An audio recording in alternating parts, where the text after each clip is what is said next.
we fucked up this handle. In the previous video, we talked about doing hidden pins, and one of the things we try to do is keep the tolerances pretty tight, like on the depths of the holes versus the length of the pin, because we don't want to drill the hole too far out and make the pin kind of like sloppy this way, because it's better to have the pin tight and actually holding the handle in place accurately. And we don't want the holes to go too far because there's not that much room as far as like shaping and that stuff. So if we drill the holes too far, then I have a greater risk of actually running into one of those holes when I'm shaping it. So yeah, we're doing hidden pins because one, for looks, two is it's easier to like sand. You don't have like streaks where the steel kind of like the steel like tarnish stains the handle material. Yeah, and then aligning the pin versus the tang is easier because there's a shorter length. Yeah. But yeah, we run into problems where if we drill the holes too tight to the length of the pin, then it can bottom out. And so on these, when we're gluing them, we try to be really careful and wipe it down through the whole process and see if there's any gaps. But this gap is so tiny that like you can't even really see it. So when we were wiping it down, it looked flush until I started grinding it, and then I get to the higher grits. So once I get to the higher grits, I looked at it, I was like, You could see sunlight through it. Yeah, if you put it through and look at it in the sun, you can see this tiny gap where light kind of peeks through. It might not be a problem. Like, you could just fill it with thin super glue, but it might be a problem years down the road, and I don't like that uncertainty. I want to know that this handle's going to stay like together for a long time. Well, and we spend so much time like making sure the handle sticks together to have an imperfection that would ensure that it probably wouldn't stick together. Yeah, and I have some really old knives, like one of my personal knives, the handle's starting to come apart from the tang, and that's because bad material choice. And two is when it started coming apart, I tried to super glue it in place, and the super glue just doesn't hold as well as epoxy. Internally, like, you could fill it with super glue, but you don't know how well that super glue is like grabbing onto the surfaces. Whereas when you glue it from the get-go, you can coat everything and make sure that it sticks together. Whereas if you just pour it in there, who knows where it's going, who knows how well it's doing its job. So instead of just putting a dab of super glue on there and calling it a day, like, nobody could really tell. It's so subtle. We're going to take apart this handle and redo it. I haven't taken apart a handle in like years, and before, when I was doing it, it was actually harder than it looks. The easy way would be just to grind off the whole thing, but this is a lot of material. And canvas micarta is hard to grind. I don't want to just waste a belt like that. We could try chiseling it. I don't think that'll work because of those threaded pins inside. It grabs it really well. Preferably, game over. We wouldn't have to like rebend the tang and then reflatten the tang. Yeah, this is so thin, we can't rebend it and reflatten it. Right. That's not an option. So if chiseling it doesn't work, which I don't think it'll work, we're going to try boiling it just to get the epoxy hotter and let it kind of soften up. In the past, with visible pins, I can boil it and then kind of tap the pins out.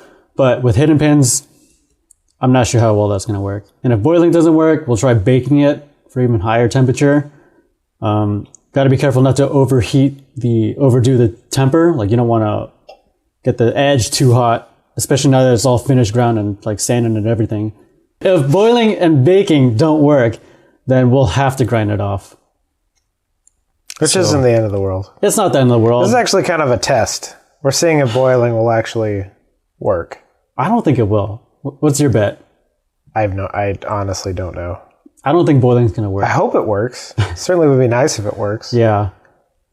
But it's not the end of the world if we have to grind it off. Yeah, if we have to grind it off, we just might have to do some retouching up on the blade and stuff. It sucks that we have to like spend 3 extra days to like take this apart, put a new handle, and reshape the whole thing. Resand. But it's kind of a learning experience, especially because these are a new batch that we're trying out. We don't normally do batches. Gluing multiple at a time and trying to do a different type of fit up. It's just something we're figuring out. Ways to prevent this in the future.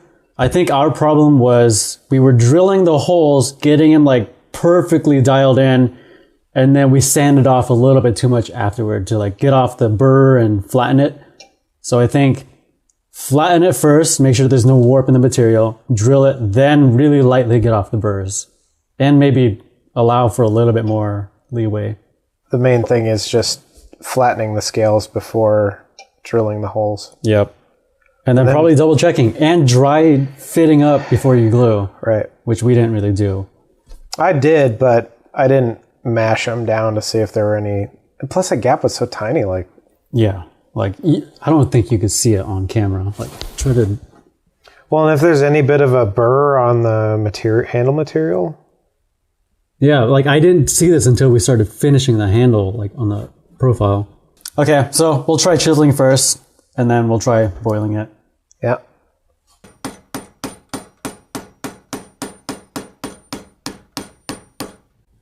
So this one we've been hammering already quite a bit. It is pushing apart the material, but then this is where the smooth and the threaded pins are, so it's getting caught up on that, and it's not really letting go.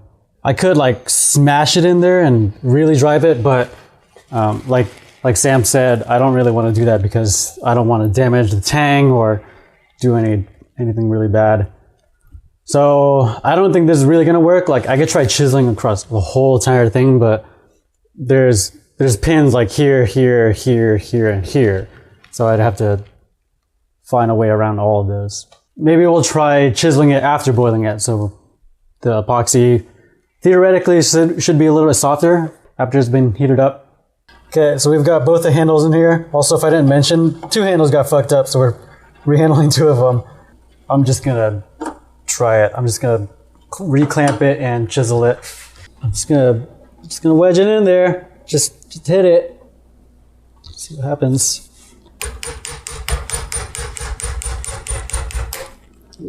Oh.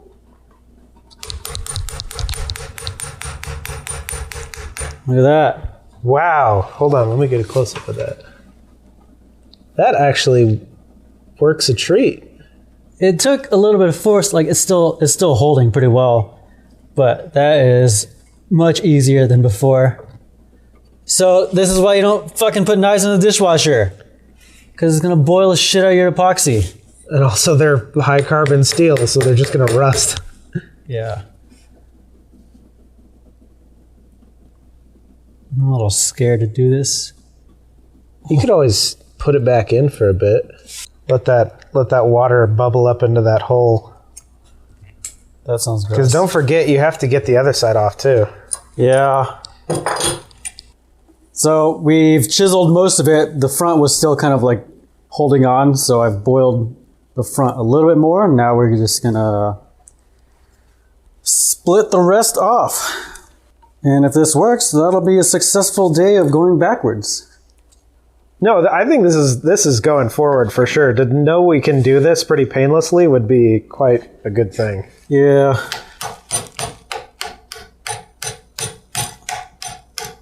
Oh. Check this out. Dude, I'm not even fucking around. Do you think we could reuse that? I wouldn't want to use it after it's been boiled for a long time. Right, yeah. Well, it's apart. You can kind of see the internal structure. Oh, yeah. So you can see all the holes that the pins aren't in are almost full. A couple air bubbles here and there, but overall, not a bad job.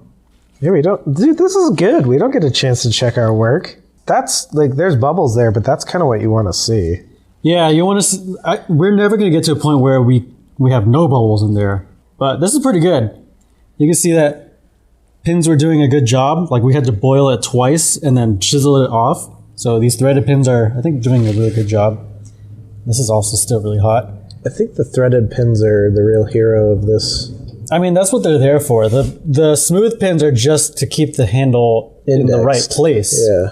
So I think next we can pop off the other side of the handle, which I'll have to be more careful because now there's not another piece that's giving it rigidity. Right. Yeah, and I think once the handles are popped off, like it doesn't look like we need that much cleanup. Like no, thank God. Some finish sanding, but if I had to grind off that hand, fuck. Did you cut yourself? Yep. Are you fucking serious? Let me see that finger. I mean, How the fuck did you do that?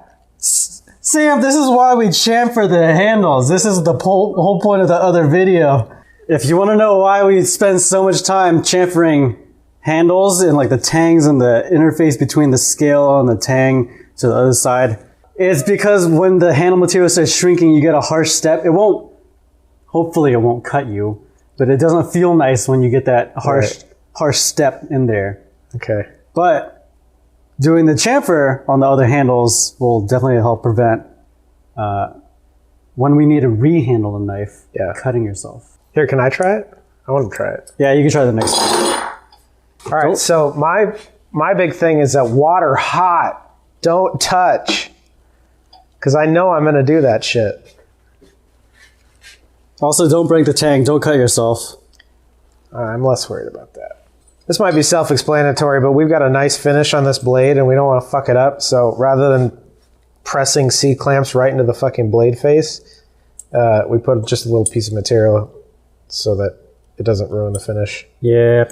The least amount of work we have to redo during this whole process, the better. I can't believe I cut myself. I mean, we work with sharp shit, man. We should just assume everything is hot and sharp. Everything is hot and sharp. Like my fucking personality.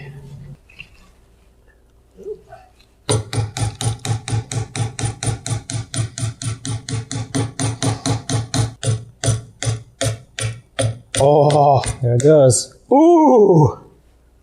This is actually, like, legitimately kind of exciting. Ooh, careful with the tang. It's starting to... Yeah. Shit.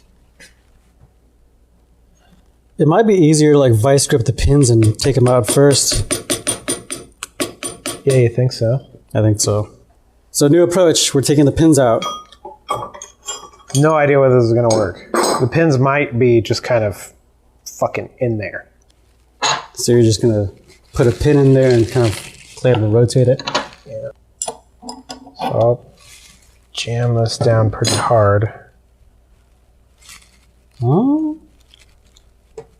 Just don't cut yourself. It's not too hot.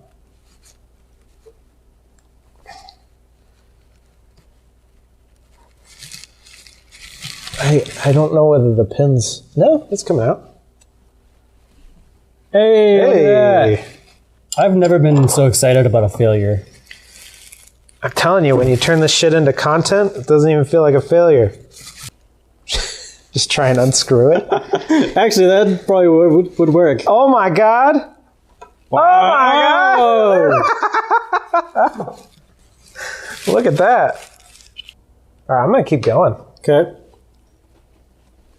Fuck! Just pinch myself. Did I cut myself seriously? No, I just pinched.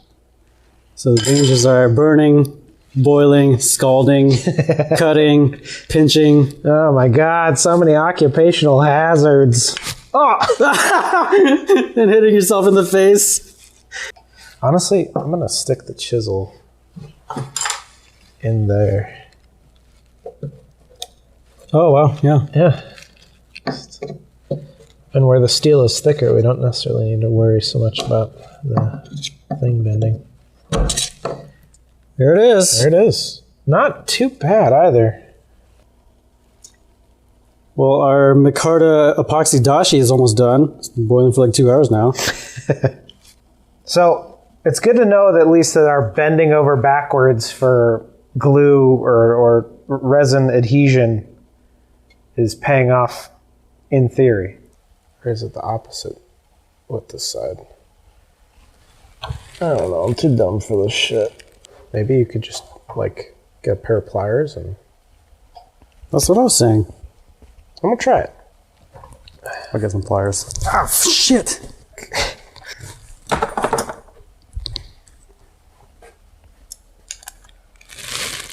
Looks like it's like this. Yeah. Alright, let's just try. Yep. This is the way to do it, man. Fuck all that vice shit. This is exactly what I said to do earlier. Oh, there it goes. There it goes. Look at that. Well, so what's next? So, immediately, I think it's important to take this very wet paper off of the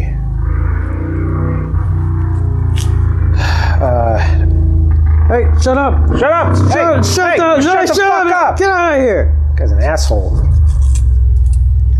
But take this very wet paper off of this just to minimize the amount of Rust. So I think that's this step, which was way more successful than I think either Don or I thought it was going to be, which is good. We're learning. And like Don said, we haven't had to pop off a handle in a long time. I think biggest takeaway for me is flatten before drill and dry check it before gluing. Yeah. And just double checking measurements and stuff like that. We'll refinish the blades, get some new handles readied up, and then drill it the right way and drill it the right way, and we'll show you what they look like when they're all done. hopefully not fucked up.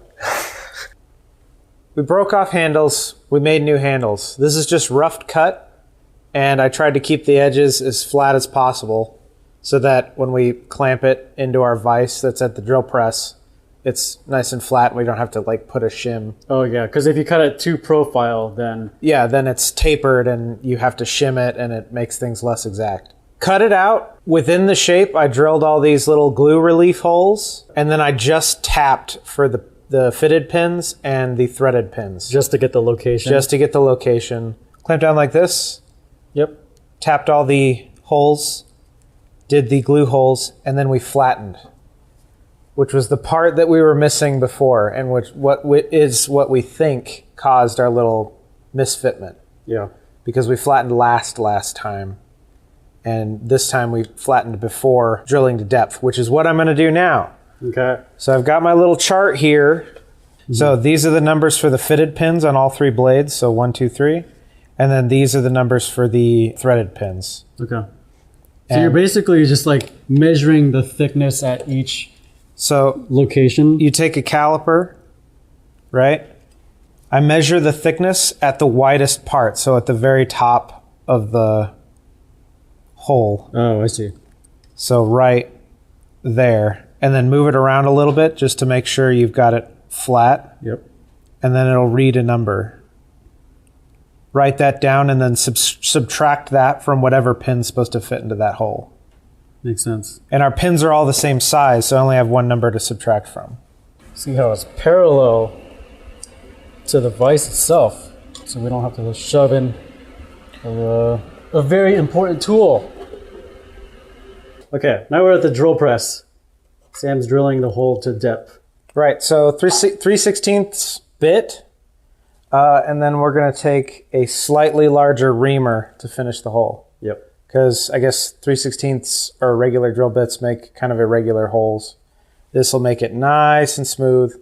And in theory, when you stick that pin in, it'll just glide in and out, and you won't have to force anything, in theory. So I have 0.16 for my depth on this hole. I just tap it a couple of times, take the tail end of the caliper, stick it in there, take the tail end, stick it in the hole, and then measure from there.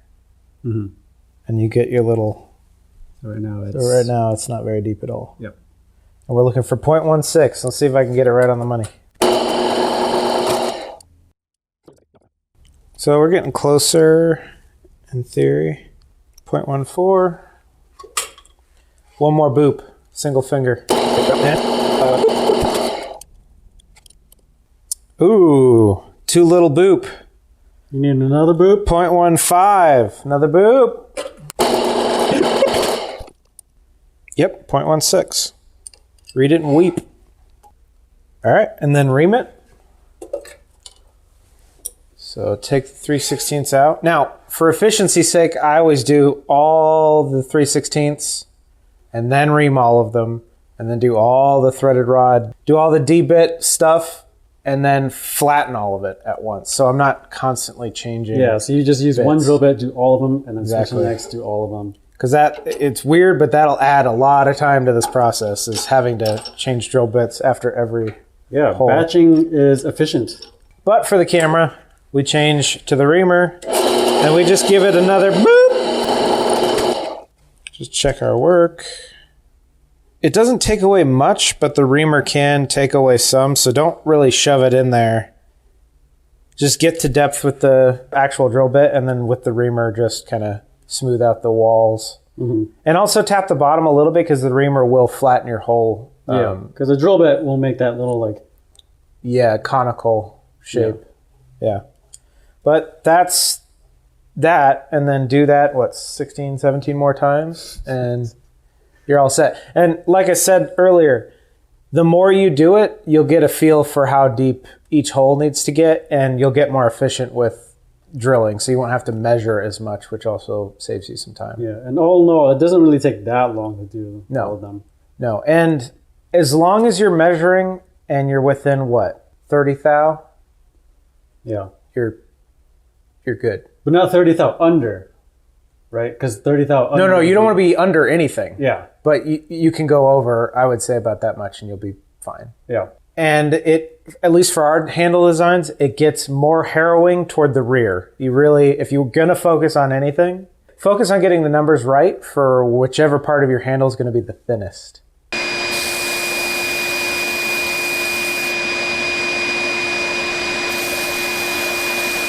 Okay, so Sam drilled the holes to depth and everything. First, you flattened it, you drilled the relief holes, or did you do the relief holes first? Drilled the relief holes, okay. Drilled the pilot holes for all the pins, and then flattened it. And then drilled into depth. So now they just have this little tiny burr on there. You can kind of hear it. So it doesn't take much to get them off. We'll just take some 120 grit paper and just quick deburring. Do it by hand.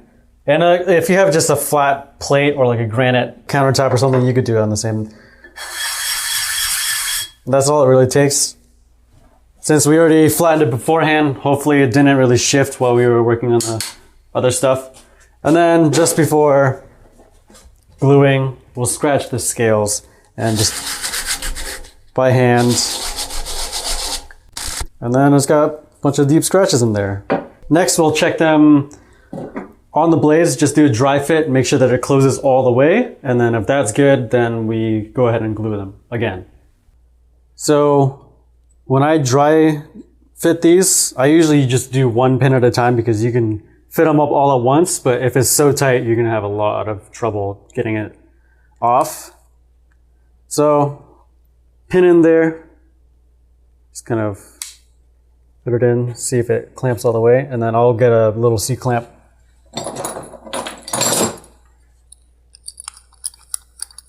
Or you can use a vise or anything else, doesn't really matter. You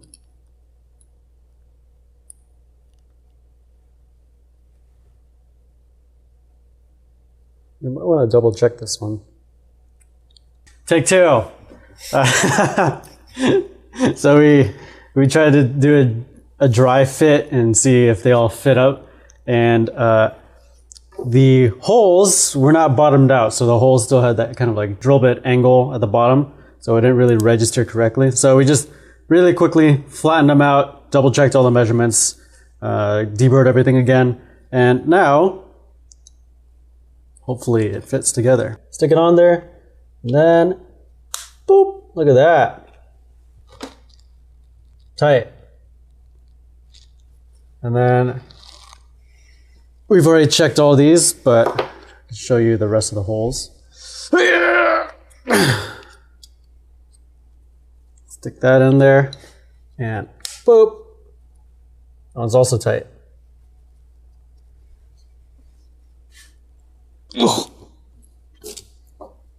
So these are pretty much ready to glue. The threaded pins that we did also, you did a little bit of a chamfer because there's like a little burr at the edge of them that it just kind of snags a little bit. So sometimes it's just tough to get them on and off. So we've done all that. We've done all the prep work. We've double checked everything. So now it's just time to glue these up.